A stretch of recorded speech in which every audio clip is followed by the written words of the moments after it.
CM Punk est sans aucun doute l'une des superstars les plus emblématiques de l'histoire de la WWE. Celui-ci a marqué la fédération, notamment avec ses matchs légendaires, mais aussi sa célèbre pipe bomb en 2011. Il a récemment fait son retour lors de Survivor Series à Chicago, dans sa ville natale. Et son retour a suscité beaucoup d'excitation parmi les fans.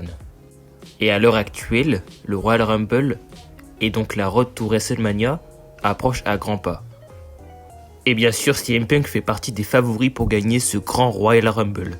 Mais est-ce que ça va vraiment être le cas? Est-ce que CM Punk va remporter le Royal Rumble en 2024? C'est ce que nous allons voir dans cette vidéo.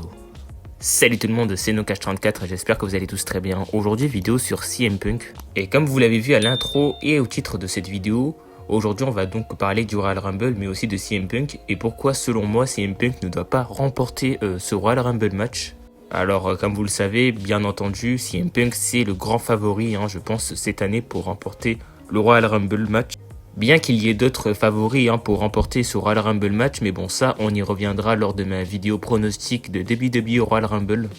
Mais du coup aujourd'hui on va voir pourquoi CM Punk ne doit pas remporter le Royal Rumble. Alors tout d'abord, la WWE a besoin de continuer à construire de nouveaux talents pour l'avenir et donner la victoire à CM Punk qui a déjà eu son temps sous les projecteurs pourrait empêcher l'émergence de nouvelles stars. Et ça j'y reviens notamment plusieurs fois sur ma chaîne YouTube puisque pour moi la WWE doit vraiment construire des nouvelles superstars. Et c'est vrai que en ce moment la WWE arrive à bien le faire puisque le power ranking à la WWE c'est quand même pas mal amélioré ces temps-ci. Et vraiment je me dis que le Royal Rumble c'est une opportunité pour un nouveau catcheur d'être vraiment mis en avant. Et CM Punk n'a pas vraiment besoin d'une victoire lors de cet événement tout simplement. En plus de ça, la victoire de CM Punk pourrait être vue comme un petit choix conservateur. Et du coup, on sait que la WWE évolue constamment.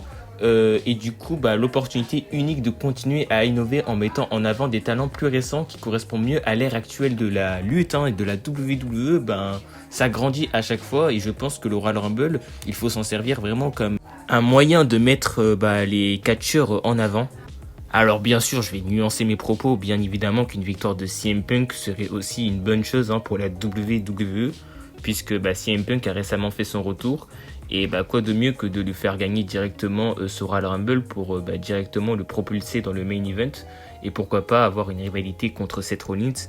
Mais encore une fois, ça revient à ce que je dis, il n'a pas forcément besoin d'une victoire lors du Royal Rumble pour affronter Seth Rollins, sachant qu'il a été aussi annoncé à Elimination Chamber. En conclusion, bien que le retour de CM Punk soit une grande nouvelle, le faire gagner le Royal Rumble pourrait ne pas être la meilleure décision pour l'avenir de la WWE.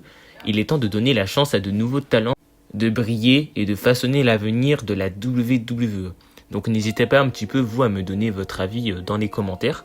Est-ce que pour vous une victoire de CM Punk lors du Royal Rumble est la meilleure chose à faire?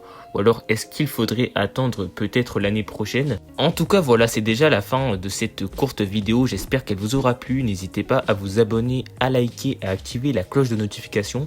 Nous on se retrouve donc prochainement pour une toute nouvelle vidéo. Ciao tout le monde.